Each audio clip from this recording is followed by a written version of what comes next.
Hello, my dear adventurers. It's Fox. Welcome back to our cozy haven, where the whispers of the world fade into gentle echoes and dreams of magic await. Tonight, we embark on a journey to the legendary realm of Camelot, where the enchantment of Arthurian legends and the valor of noble knights beckon us to explore tales of wonder and bravery. Feel the ancient stones beneath your feet as you step into the grand halls of Camelot. The chatter of lords and ladies greets you as you catch the rich scent of a hearty feast being prepared. The dim torchlight frames eager faces, sharing tales of heroic quests and noble deeds. Picture the Round Table, a majestic circle of stone where King Arthur and his knights gather to set off on daring adventures and plan grand events. The lands surrounding the kingdom are vast, with many storied secrets hiding within the dense forests. A chance encounter with the enigmatic Lady of the Lake could twist and shape a knight's destiny. So let the magic of these stories transport you to a world where honor, chivalry, and adventure await. Before we embark on our journey into the timeless world of Arthurian legends, take a moment to just settle into your coziest nook. Close your eyes, take a deep breath, and let your imagination transport you to the mythical realm of Camelot. Envision a grand castle with towering spires that reach the heavens, and the legendary Round Table, crafted from solid stone, where the bravest knights gathered in fellowship. The table, a gift from Guinevere's father, King Leodegrance, represents the heart of Arthur's court, where each knight's voice held equal weight. Feel the weight of the day lift from your shoulders as the warmth of a hearth and the soft rustle of ancient pages create a haven for your mind. Imagine the subtle aroma of parchment and freshly drawn battle maps, and hear the distant sounds of a medieval town just outside the castle walls. Envision the tales that filled these halls, stories of noble knights embarking on quests for honor and glory, the enchanting love of King Arthur and Queen Guinevere, and the gallant exploits of Sir Lancelot, Sir Gawain, and Sir Galahad in their quest for the Holy Grail. These stories, woven into the fabric of medieval culture, inspired generations with their themes of bravery, chivalry, and the eternal battle between good and evil. Picture Merlin's study with its towering shelves and magical serenity. Here you might find ancient tomes filled with the lore and wisdom of the ages, or enchanted artifacts which your mind can barely comprehend. Merlin himself sits at the corner of the room, absorbed in his works and prophecies. Now step out into the courtyard, where knights spar with the spirit of brotherhood. Steel clashes against steel until the evening sets, and comrades share tankards of mead in dim, cozy taverns. Now that you're fully relaxed and can truly imagine the beautiful and mysterious backdrop for these stories, it's time to begin. The golden light of dawn streaked across Camelot, lighting up the dew-laden grass with a sparkling brilliance. The spires of the grand castle reached toward the heavens, their banners fluttering gently in the morning breeze. Today would be a momentous occasion, for a new knight was to be welcomed. King Arthur sat at the head of the round table, his regal presence commanding the attention of all who gathered. His crown was a masterpiece of gold and gems as it glinted in the sunlight. Around him sat the noble knights, their heads bowed in solemn respect. The young knight about to join their ranks had proven himself in ways few could match. Sir Daniel von Blumenthal lowered himself onto one knee and scanned the room, taking in the grandeur of the occasion. The walls of the great hall were decorated with tapestries depicting legendary battles and heroic deeds, their colors vivid and alive in the morning light. Sir Percival and Sir Gawain, both venerable and legendary knights in their own right, stood nearby. Daniel had bested them in a series of jousts and duels that had left the court in awe. His skill with the sword and lance was unmatched, and his courage unwavering. The tales of his victories had spread throughout the kingdom, and today he was to be rewarded for his valor. "Rise, Sir Daniel," Arthur intoned, his voice traveling through the hall like a clarion call. "You have shown valor and skill worthy of the Round Table. Henceforth you shall sit among us as a brother in arms." A cheer erupted from the assembled knights and ladies, the sound bouncing off the stone walls of the grand hall.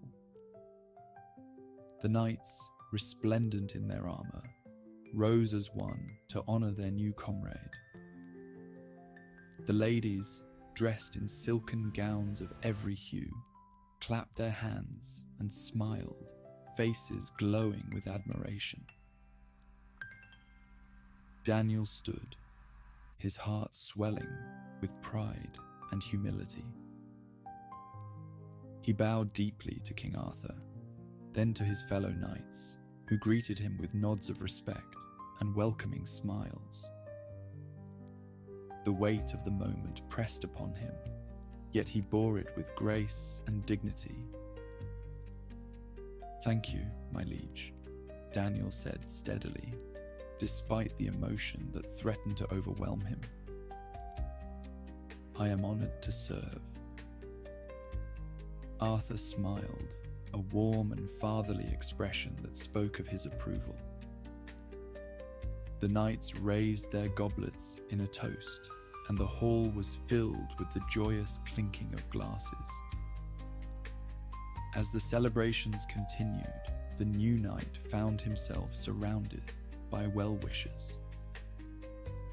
Sir Lancelot, the most celebrated of Arthur's knights, clasped his shoulder. "Welcome, brother," he said, his voice rich with camaraderie. "Your deeds have already become legend. It is an honor to fight alongside you." Lady Guinevere, the queen herself, approached with a graceful smile.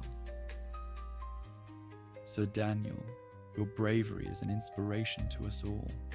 May your journey be filled with glory and honor."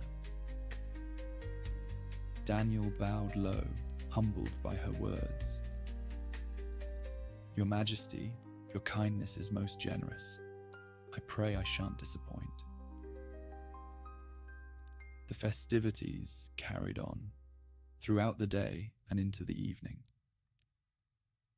The golden glow of the feast's torches began to fade as the night drew deeper. Inside the great hall of Camelot, laughter and song filled the air. Yet amidst the celebration, an uneasy feeling began to creep into the hearts of those present. As if on cue, a sudden and unsettling silence fell over the hall. The great doors, heavy and imposing, creaked open with a groan. A chill wind blew through the open doorway, and the flames of the torches began to flicker and dance. Every eye turned toward the entrance, and what they saw made their hearts race with dread. A giant of a man, towering and fearsome, entered the hall astride an enormous camel. His armor was dark, adorned with the insignia of King Matur, a notorious enemy of Camelot. His eyes were cold and merciless as he scanned the room with a disdainful gaze. The knights instinctively placed their hands on their sword hilts, ready for whatever threat this intruder might bring. The giant's voice, deep and rumbling, filled the hall. "King Arthur of Camelot," he began, his tone dripping with contempt. "I bring a message from my master, King Matur. He demands that you swear immediate fealty to him." A murmur of outrage swept through the knights. Sir Lancelot stepped forward, drawing his blade. "Pray, why are you here, bringing such insolent demands to our king?" he challenged. Arthur raised his hand for silence, his expression calm yet stern. "Speak thy full message," he commanded, his eyes never leaving the giants. "Matur's land is defended by the greatest of inventions," the herald continued.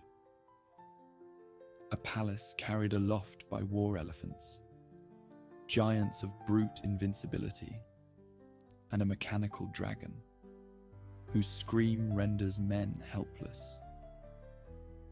Yet, submission to my master brings its own rewards. The land is fertile, the conditions of vassalage are light, and the women are of unmatched beauty, each protected by a songbird that shields her from any harm." The silence in the hall was deafening. Arthur's eyes narrowed, his mind already racing. He would need time to assess this new threat and prepare his response. "You ask much," he said slowly, remaining measured and calm. "I must confer with my council.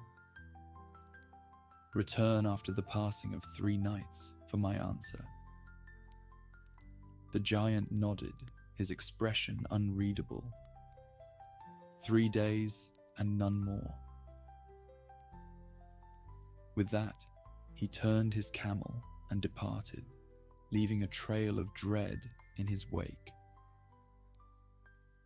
As the great doors closed behind him, the hall erupted in a flurry of voices. The knights gathered around Arthur, each wanting to speak his mind. Sir Gawain, with his brow furrowed, spoke first. "My liege, this is a threat most grave indeed. Matur's forces are unlike any we have faced before." Sir Percival nodded in agreement. "We must henceforth prepare for battle. Our defences are to be strengthened and our strategies refined." Arthur held up his hand, rubbing his temples. "We shall not act in haste," he said firmly. "I bid thee, one and all, to understand the full extent of this threat before we move. Sir Lancelot, gather your men and begin preparations. Sir Percival, you shall be mine eyes and ears in Matur's lands, and gather what whispers you can upon the wind." We must be ready for any eventuality. The knights nodded, their resolve firm. It shall be done, my king, they said in unison. As the knights dispersed to carry out their orders, Arthur turned to Daniel, who had been standing silently, absorbing every word. Sir Daniel, your courage and resourcefulness are needed now, more than ever. Pray, aid those in need as best you can. Daniel bowed his head deeply and retreated to his chambers. The night grew darker, the stars obscured by ominous clouds. Night had fully descended upon Camelot. The once lively castle now quiet, as its inhabitants settled into an uneasy slumber. Sir Daniel, however, found no peace. The thought of Camelot bending the knee to Matur gnawed at his soul. He knew King Arthur forbade haste, but time was a luxury they might not afford. Determined to take action, he resolved to confront Matur himself. Silently, in the dead of night, Daniel donned his armor. Each piece fit snugly, almost like a second skin forged in countless battles. His sword hung at his side, its weight and familiarity ever a trusted companion. He moved stealthily through the castle, his footsteps light and silent on the cold stone floors. The moon cast an eerie glow over the courtyard as he slipped out of the gates, with the guards none the wiser. The forest beyond Camelot was dense and dark, the trees whispering secrets to the night. Daniel's path was illuminated only by the pale moonlight that filtered through the canopy. He knew not what awaited him in truth, but his resolve was firm. As he ventured deeper into the woods, a sudden cry for help pierced the silence. Sir Daniel drew his sword and followed the sound. In a dark glen, he discovered a damsel in distress, her form faintly illuminated by the starlight. She was beset by a malevolent dwarf, his twisted features contorted in a malicious grin. "Unhand her, fiend," Daniel warned, advancing forward. The dwarf turned slowly, his eyes narrowing with contempt as they settled on the knight. It was a twisted, short creature, barely reaching Sir Daniel's chest. But his presence was menacing, and his hideous smile gleamed with a cruel delight. With a fierce cry, Daniel charged. But the dwarf was cunning and quick. He dodged the initial strike with an awful cackle as he drew a wickedly curved dagger. The two circled each other, the air thick with tension. The dwarf lunged, his dagger aiming for the knight's side, but Daniel parried the blow with a swift, practiced movement. He countered with a powerful slash aimed at the dwarf's midsection. The creature howled in pain, stumbling back, his grin replaced by a grimace of agony. Blood seeped from the wound, dark and viscous in the moonlight. The damsel, her eyes wide with gratitude, rushed to Daniel. "Thank you, brave knight," she said, her voice trembling still. "I am Lady Eleanor. Thou saved me from a most terrible fate." Daniel sheathed his sword and bowed. "It was my duty, my lady, but I must continue my journey." As he turned to leave, Eleanor grasped his arm. "Wait, you are not alone in this quest. Beware the magic net that lies ahead, for it ensnares all who pass."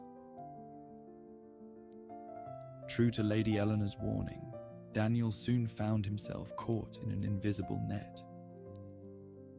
The more he struggled, the tighter it wrapped around him, its magical bonds unyielding and cruel. He was trapped, held fast by an enchantment he could not break. Despair began to creep into his heart as he realized the severity of his predicament. Just as hope seemed to fade, a noble lady appeared, her presence as radiant as the dawn. Her hair was like spun gold, and her eyes shone with wisdom and compassion. "Be still, brave knight," she said softly, her voice soothing and melodic. With a wave of her hand, the net dissolved, freeing Daniel from its grasp. He picked up his helmet and straightened, his heart filled with gratitude and awe. "Who are you?" he asked, his voice reverent. "My true nature is not for mortal minds. But thou may call upon me as Lady Vivian, guardian of these woods," she replied, her eyes meeting his with a serene smile. "Your heart is pure, and your cause is just. Take this sword, forged by the arms of the ancients. It will guide you true to your destiny." She handed him a sword, its blade glowing with an otherworldly light. Daniel accepted it silently, feeling its power thrumming in his hand, stretching from the base of his palm and resting in his chest. He looked up to thank the mysterious figure, but she was gone. The forest began to thin as Daniel ventured further, giving way to a desolate valley bathed in a purple twilight glow and a blanket of unending rain. It was here that he encountered his next trial. A horde of bellyless monsters, grotesque and terrifying, emerged from the shadows. Their crimson eyes glowed with malice, and their screeches filled the air. A cacophony of terror that chilled Sir Daniel to the bone. He raised his magic sword, its blade vibrating with energy. The monsters closed in, their inhuman forms moving in strange patterns. Daniel launched himself into the fray. The sword cut through the air with a magical hum, striking down monster after monster as weeds to his scythe. One of the larger monsters lunged at Daniel, its claws aiming for his throat.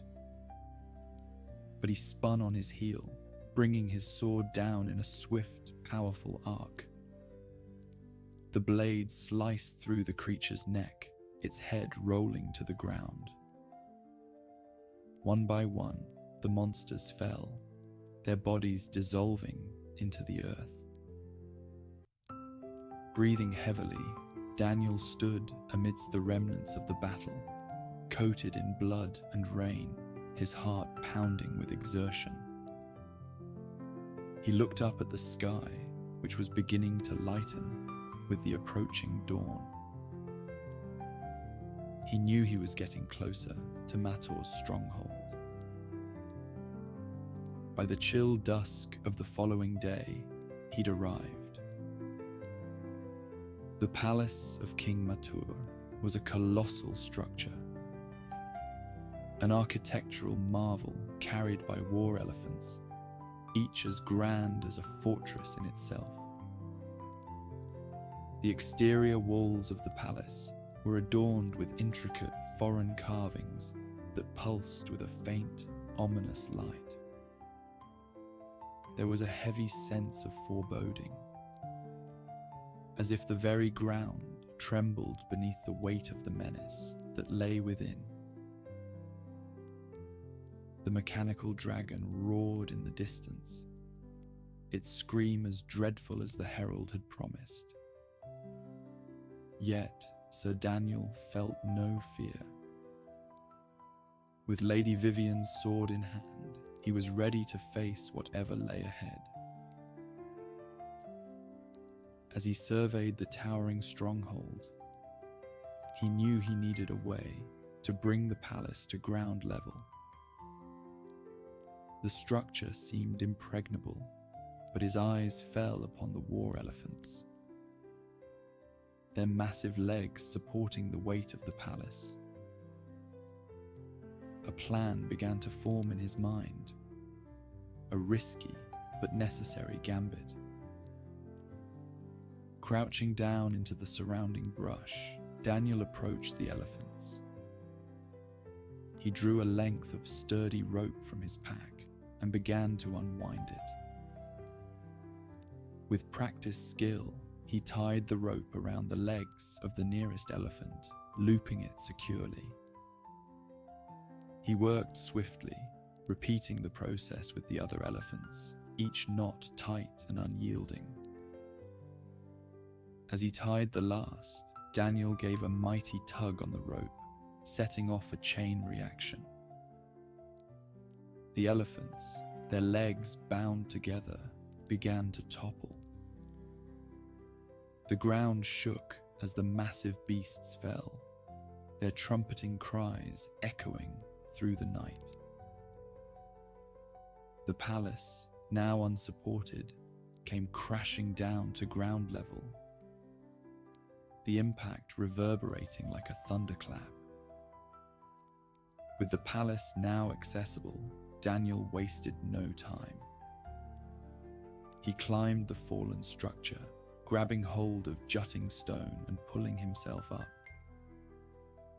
Inside, the grandeur of Mator's domain was evident. Lavish tapestries decorated every inch of the walls, and opulent chandeliers hung from the ceiling, their light illuminating the polished marble floors. Navigating the winding corridors, the brave knight made his way to the heart of the palace, where he suspected the great inventor must reside. The scent of oil and metal filled the hallway as he approached a sturdy metallic door. In a vast workshop, surrounded by his creations, stood the inventor, a man of slight build and whose eyes danced with the joy of invention. "Pray, who now enters my sanctum?" the inventor demanded, his voice tinged with irritation and curiosity. "I am Sir Daniel von Blumenthal," the knight declared. "I bid thee disarm the dragon. Do this, and you may yet live." Sir Daniel unsheathed his sword, holding it aloft, pointed at the man. The inventor scoffed at first, but upon laying eyes on the magical blade, his eyes narrowed. He led Daniel to a control panel of sorts, a complex array of dials and runes. With deft hands, the inventor wove spells and adjusted levers. Outside, the mechanical dragon let out one final, mournful scream before collapsing into a heap of lifeless steel. "To slay the brute giant, will you? Else you'll have my head for this," the inventor said calmly, returning to his tinkering. With the mechanical dragon neutralized, Daniel made his way to the grand hall. The space was vast and imposing, with high ceilings and towering columns. The atmosphere was one of solemn grandeur. Sir Daniel twirled his blade, the back of his neck prickling. He could sense another's presence, but his eyes beheld no one. Moments passed, and Mator stepped out from the shadows, appearing on the balcony overlooking the hall. A true giant among men. He stood nearly 10 feet tall, his flaming red hair a wild mane around his fierce, broad-shouldered frame. His blackened steel armor was etched with the marks of countless battles. In his massive hands, he wielded a gargantuan club, laid with spikes, and with a shaft crafted from the bone of an immense beast. A lowly knight, emboldened by the flame of ambition, he said, his voice cold and low. "'Twas a grand journey for you, I'm sure, but here is where your destiny reaches its fated end." Matur leapt down, his heaving form causing the floor to shake. With a roar of fury, he swung his club. The force of the blow sent a gust of wind through the hall as the club came down in a devastating arc, aiming to crush Daniel. He rolled to the side, barely evading, and countered with a swift strike to Matur's leg. The enchanted blade cut through the armor, drawing blood. The tide of the battle began to turn as Matur's sheer size and strength seemed to overpower Daniel. With each swing of his club, the giant forced the knight further back, his attacks coming faster and with more ferocity. Daniel's breaths came in ragged gasps, his muscles straining against the relentless assault. Matur saw his advantage and pressed it. He swung his club in a wide arc, and the blow connected with Daniel's side, sending him sprawling across the marble floor. Pain lanced through his body, and for a moment, darkness threatened to engulf him. As the brute advanced for the final strike, Sir Daniel's hand brushed against his sword. The magical blade, its runes glowing faintly, emanated with a golden, beautiful light. Tendrils of glorious hue snaked down the blade, past the hilt, and wrapped the knight in divine healing. Drawing on the strength of the ancient magic, Daniel rose to his feet, his grip firm. With a swift pirouette, he danced around the club and plunged his sword deep into Matur's heart. The terrible giant fell to his knees, a look of defeat etched upon his cruel visage. The grand hall fell silent, the echoes of the battle fading into stillness. The stronghold, once a symbol of Matur's power, now stood quiet and subdued. The news of Sir Daniel's victory spread quickly, and by the time he reached Camelot's gates, the entire kingdom was abuzz with celebration. King Arthur welcomed him back with open arms and gratitude. "You have done the impossible," Arthur declared, standing at the head of the round table. "For your bravery and valor, I name you the vassal king of Cluse, Matur's former kingdom. Rule it with the honor you have shown."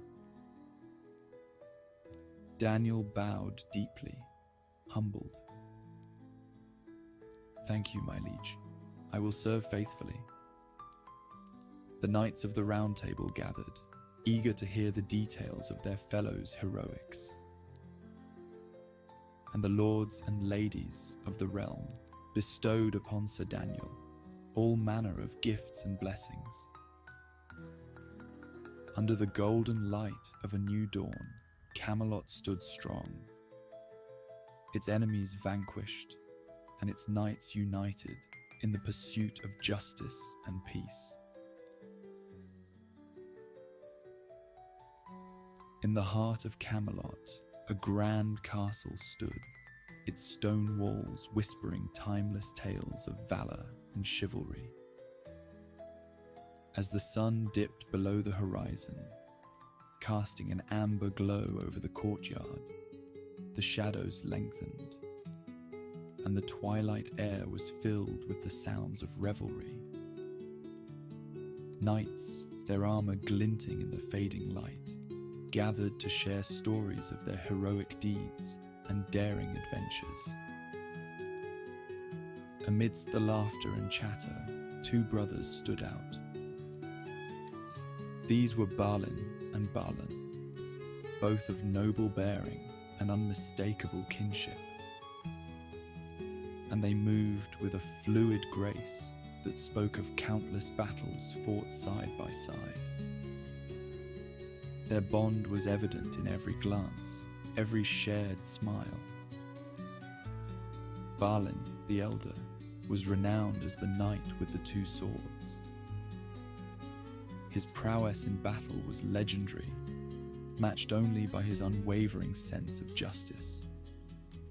His hair, as dark as a raven's wing, framed a face etched with the lines of wisdom and experience. His eyes, deep and contemplative, seemed to hold the weight of many lifetimes. He exuded a quiet, formidable strength. Balin, the younger, was equally formidable. His golden locks, like spun sunlight, cascaded down his face. His eyes sparkled with a fierce intensity, a fire that mirrored his brother's resolve. Though he bore the lighter burdens of youth, his heart beat with the same fierce loyalty and honor. He wore a breastplate that shone with a brilliance rivaling the setting sun, and he stood as an embodiment of hope and valor. As the evening deepened, a hush fell over the courtyard. The great hall, with its vaulted ceilings, was filled with the soft murmur of anticipation. King Arthur, sitting atop his majestic throne, raised a hand for silence. His eyes, wise and knowing, scanned the gathered knights until they rested upon the two brothers. Balin, knight with the two swords, Arthur began, with the authority of a king and the warmth of a father. A mysterious woman hath been sighted in the nearby forest. The people of the nearby hamlet speak. They say she carries with her a powerful sword. Thy task is to seek her out and bring the sword to me. Balin stepped forward, his head bowed in respect. My liege, I shall undertake this quest with all the might and honor bestowed upon me. Arthur's gaze shifted to Balin, who stood resolute beside his brother. And thou, Balin, do you wish to accompany your brother on this perilous journey? When Balin spoke up, his voice was steady and unwavering. Yes, Your Majesty, allow me to accompany my brother. Together, we shall face any challenge that befalls us. Arthur nodded, a hint of a smile playing on his lips. Very well. May thy journey be swift and hearts true. Go forth and let the light of Camelot guide thee back.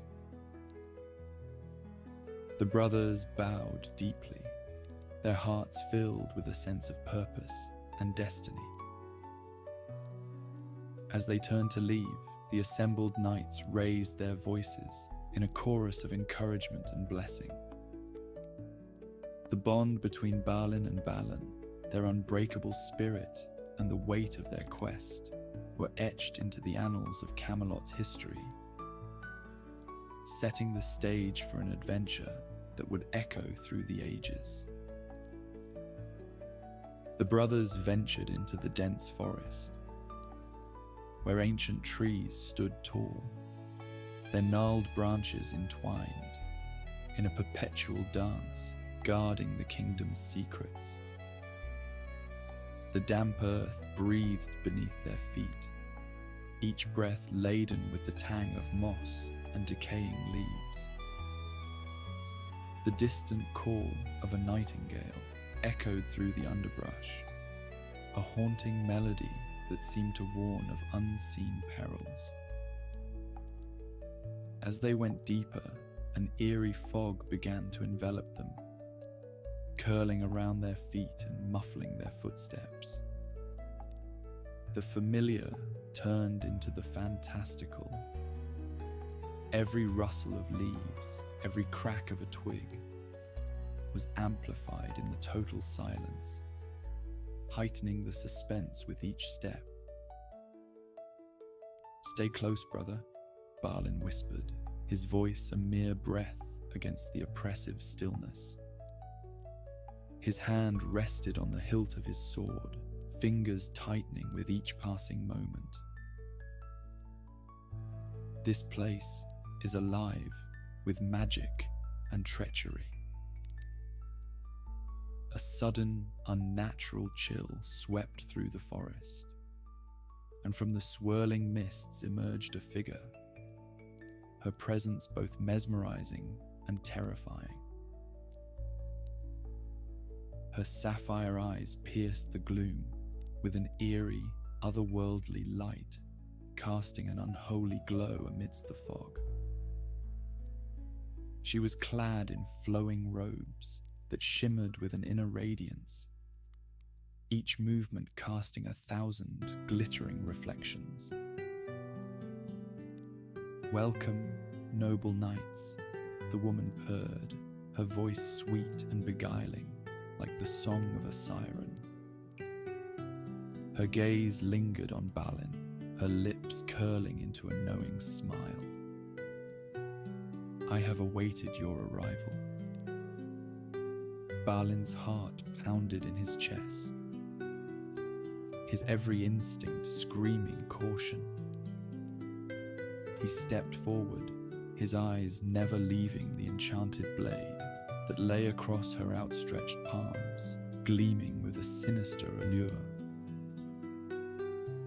"I seek the sword, nestled in thy arms," he declared, his voice firm though tinged with unease. "For it is my duty to heed my king's bidding." The woman's smile faltered with a flicker of sadness, but malicious amusement danced in her eyes. "So it shall be," she intoned in a haunting melody. "But heed my words, for the one who carries the sword may face a darkness and power that no man can escape. Destiny weaves its own path, and none can defy it." Balin felt a shiver run down his spine, the weight of her words pressing upon him, like a cold, unrelenting hand. Yet he reached for the sword, his resolve unshaken. "I accept this burden," he said, "for the honor and safety of Camelot." As his fingers closed around the hilt, a bolt of icy energy surged through him, and the forest seemed to hold its breath, the very air crackling with anticipation. The strange woman faded into the mist, her final words echoing in the stillness. "Remember, noble knight, destiny cannot be defied." The brothers stood alone once more. As they made their way back to Camelot, a sense of foreboding hung heavy in the air, an invisible shroud that weighed upon their spirits. The prized sword, now sheathed at Merlin's side, seemed to pulse with a malevolent energy through the stillness of the forest. Days turned into weeks, and the journey grew more perilous with each passing day. The once familiar paths twisted into labyrinthine trails, and the shadows of ancient trees seemed to reach out like grasping fingers. The brothers grew exhausted, tirelessly trekking in search of their familiar path back to Camelot. Fatigue weighed down their bodies and bones. They were in a constant state of alert, for it was rumoured amongst the towns and hamlets that the infamous Knights of the Black Rose called these woods home. One evening, the brothers found themselves in a dense part of the forest, where the trees stood closer together, their branches interlocking overhead, to form a canopy that blotted out the sky. The air grew thick with mist, and a chill crept into their bones. The sword's influence began to weigh heavily on Merlin, his thoughts turning dark and his vision wavering. "Brother, do you see that?"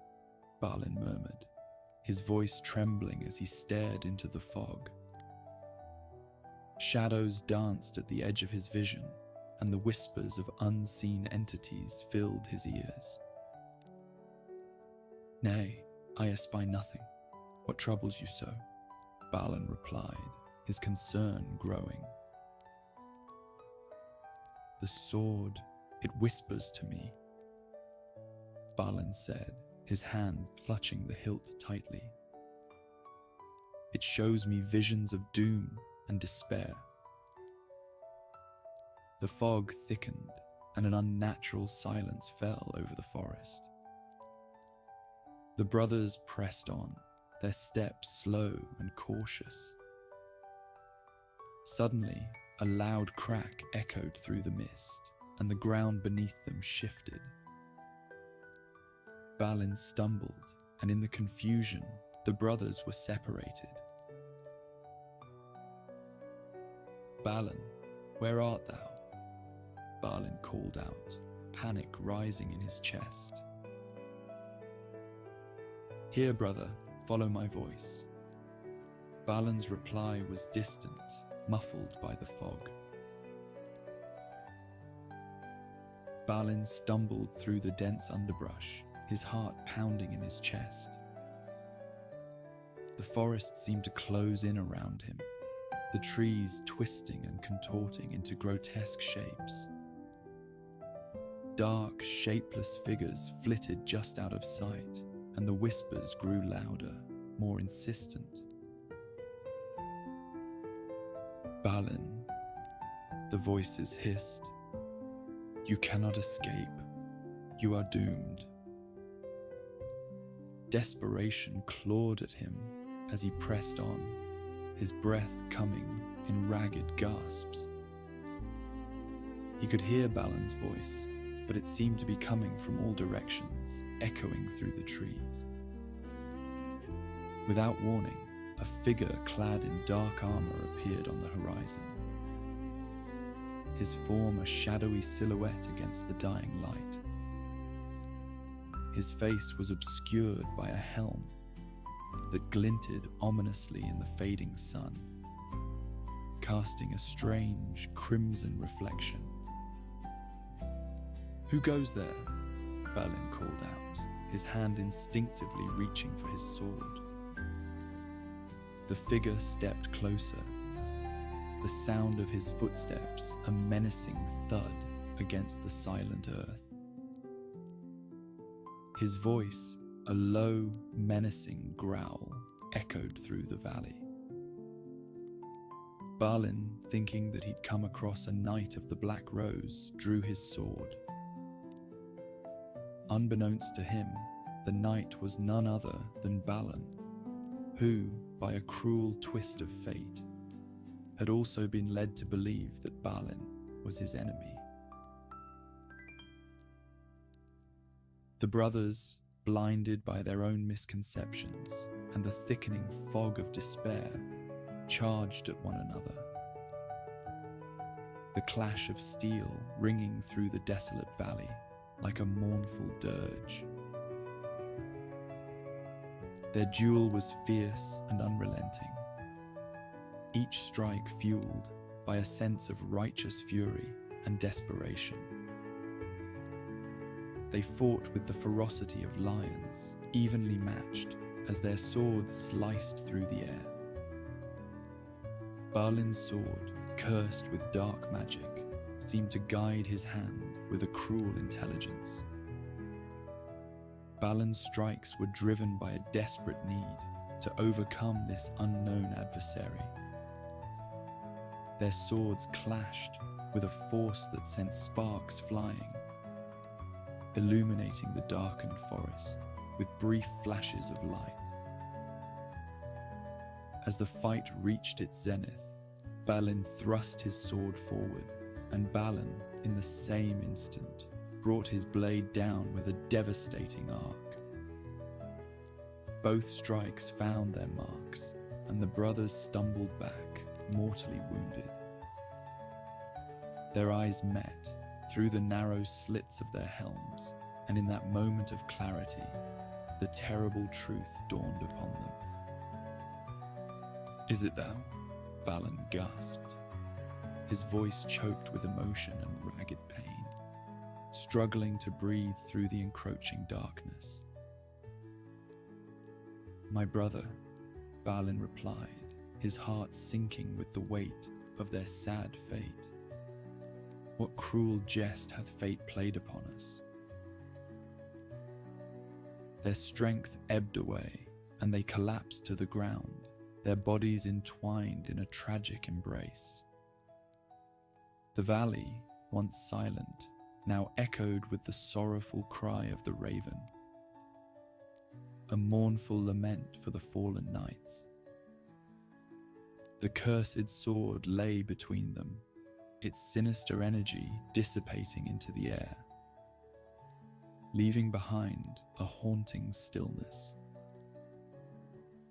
The brothers, now reunited in death, would forever be remembered for their valor and the cruel twist of destiny that had led to their untimely end. As the first light of dawn touched the horizon, casting a soft glow over the fallen, King Arthur and his knights arrived, drawn by a foreboding sense of loss. Arthur knelt beside the fallen brothers, his heart heavy with sorrow. His voice, filled with profound sadness, broke the silence.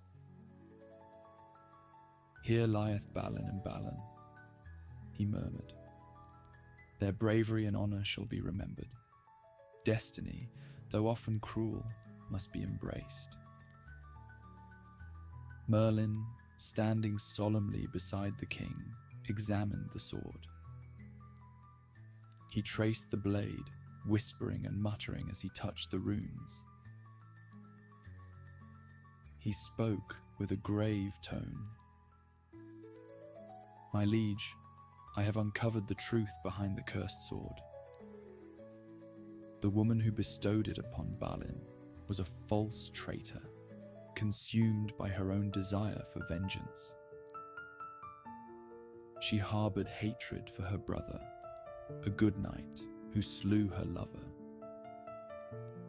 Seeking revenge for her lover's death, she enchanted the sword, ensuring that its holder would be destined to slay his own kin." Arthur's face grew pale with this revelation. "Alas," he said, voice trembling with emotion. Such treachery and malice have wrought this tragedy. These noble knights, bound by blood and honor, have fallen to a cruel and twisted fate. The knights of Camelot stood in silent reverence, their heads bowed in respect. The morning light illuminated their faces, etched with grief and contemplation. Arthur's eyes, filled with unshed tears, lingered on the fallen brothers. The wind whispered through the trees, carrying away the last echoes of the duel, as the knights gathered around the fallen, paying their final respects. The valley, now a sacred ground, would forever hold the memory of Merlin and Balin, two valiant brothers, whose lives were marked by honor, courage, and a destiny that, though cruel, bound them together for eternity.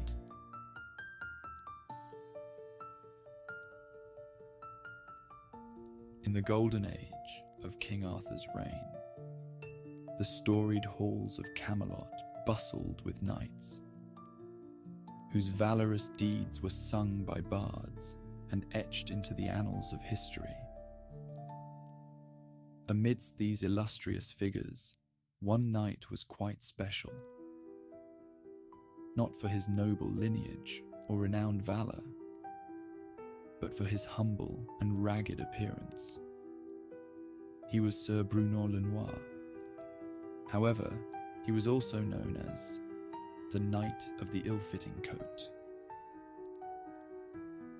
As dawn's first light spilled over Camelot, the golden rays kissed the ancient stone walls of the great hall, creating an atmosphere of warmth and light.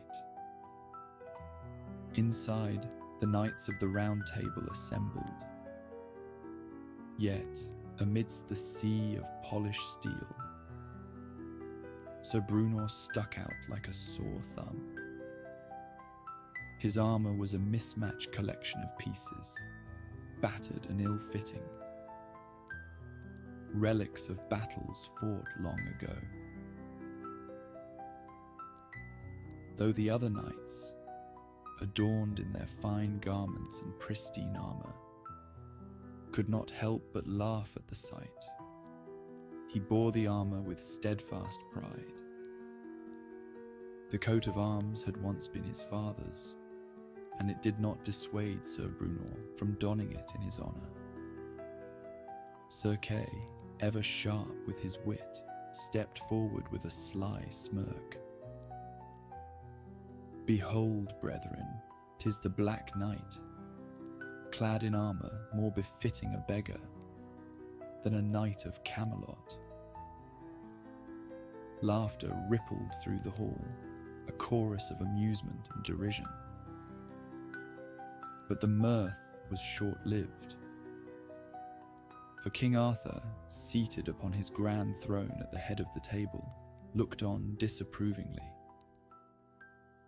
Silence fell swiftly, and Arthur's keen gaze softened as it settled upon Sir Bruno.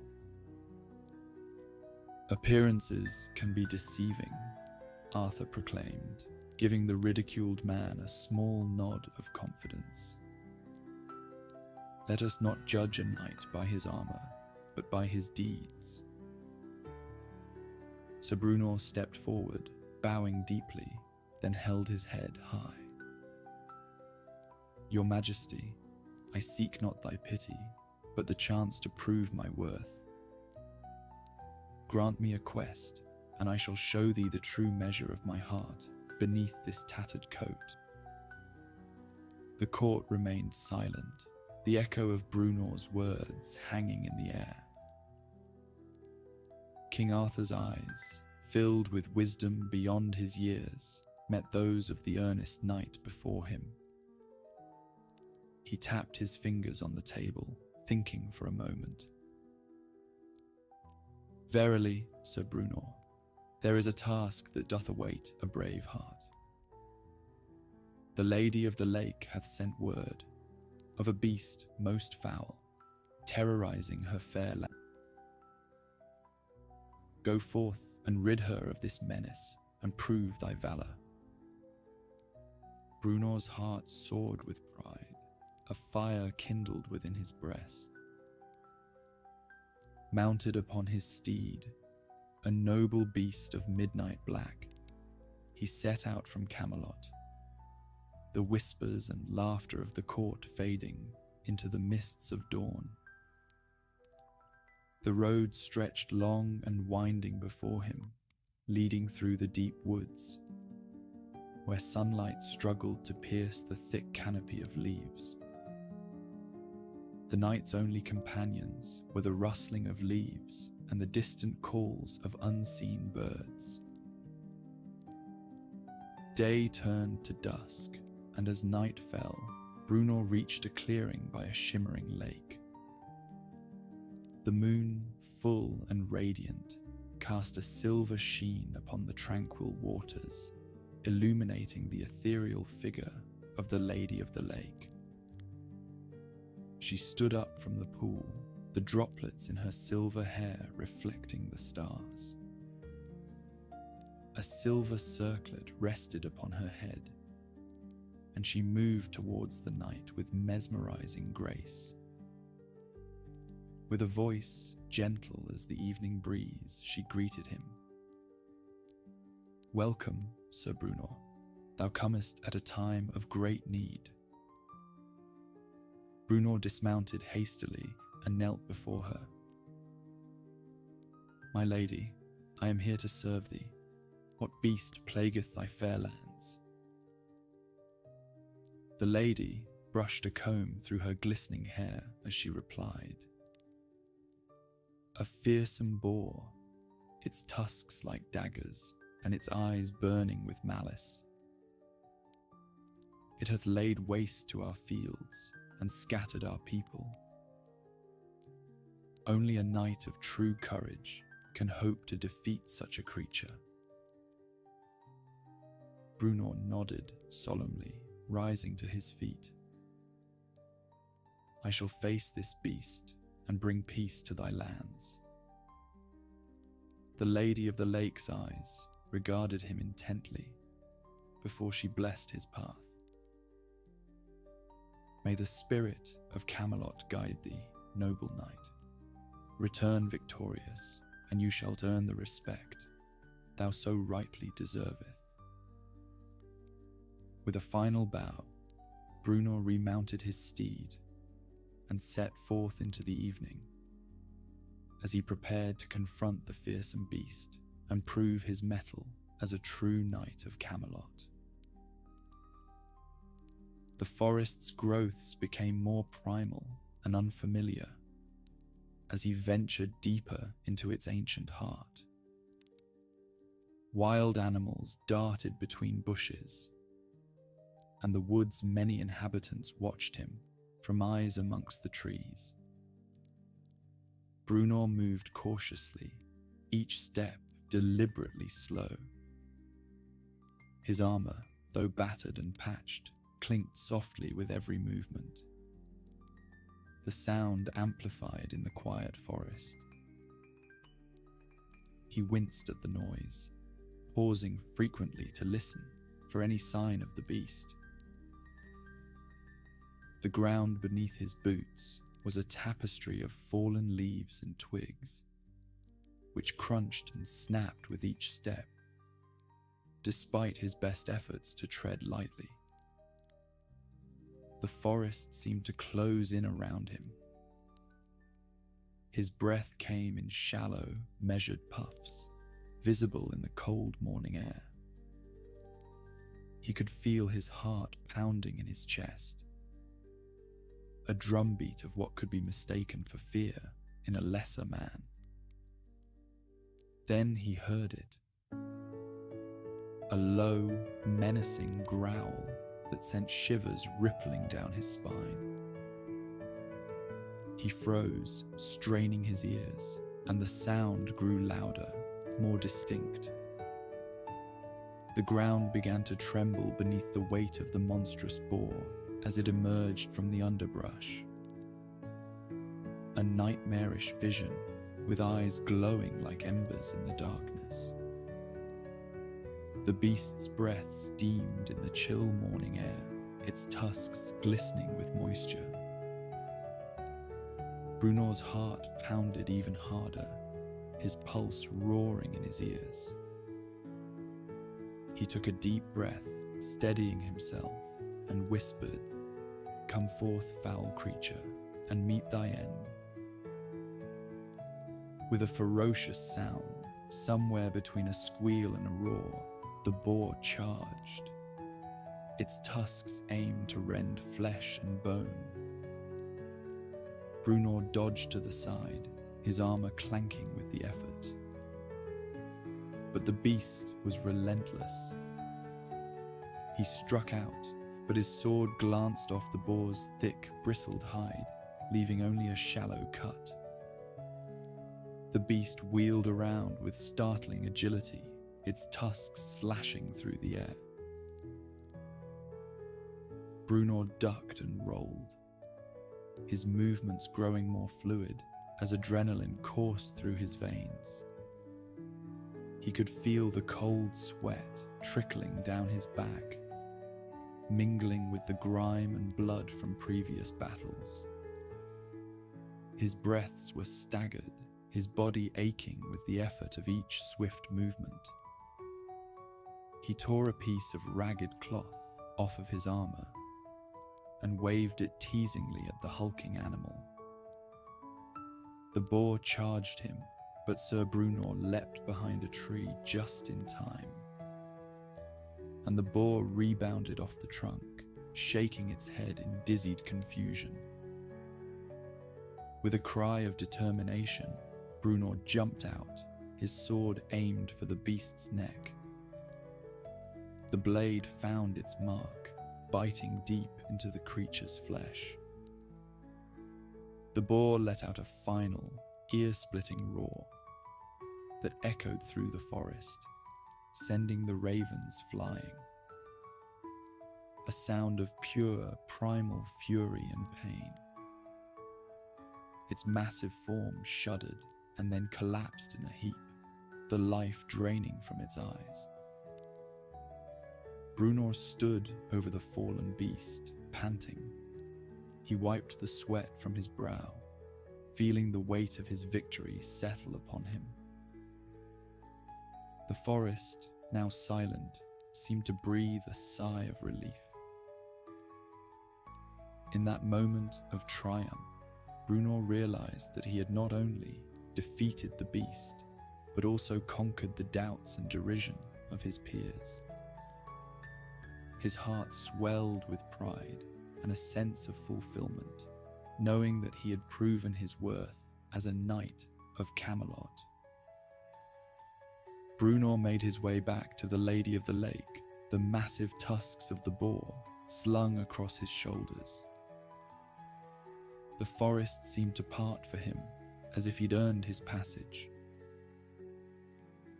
As he approached the shimmering lake, the ethereal figure of the lady emerged once more. "Thou hast done a great service, Sir Brunor," she said, as she took the tusks from his hands.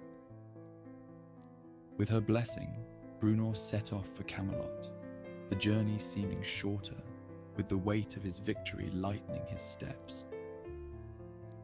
As he approached the grand gates, the court awaited him with bated breath. Whispers of his deeds already spreading like wildfire. He entered the great hall, his armor still ragged and worn, but his head held high and his eyes alight with the fire of triumph. The knights who had once mocked him now looked upon him with newfound respect and admiration. King Arthur rose from his throne, clapping his hands gladly. "Sir Brunor, thou hast shown us all the true measure of a knight. Thy deeds speak louder than any words or appearances." Sir Kay stepped forward, his expression one of sincere contrition. Forgive us, Sir Brunor. We judged thee unfairly. Thou art a true brother of the Round Table. Brunor smiled warmly, happy to belong. All I sought was the chance to prove my worth. I am honored to stand among thee. The hall erupted in applause, the knights of Camelot welcoming him as one of their own. Brunor's journey from ridicule to respect was complete, and his story became a beacon of hope and humility, inspiring all who heard it. Thus, Sir Brunor Lenoir, the knight of the ill-fitting coat, found his place among the legends of Camelot, his deeds forever recounted. And that, my dear friends, is where we end tonight's tales. I hope you've enjoyed this enchanting journey through the legendary realm of Camelot and the valorous stories of King Arthur and his noble knights. May your dreams be as rich and captivating as the ancient lore of Arthurian legends, and your sleep as serene as the tranquil waters of Avalon. Until we meet again, let the magic of these timeless stories continue to inspire and enchant you.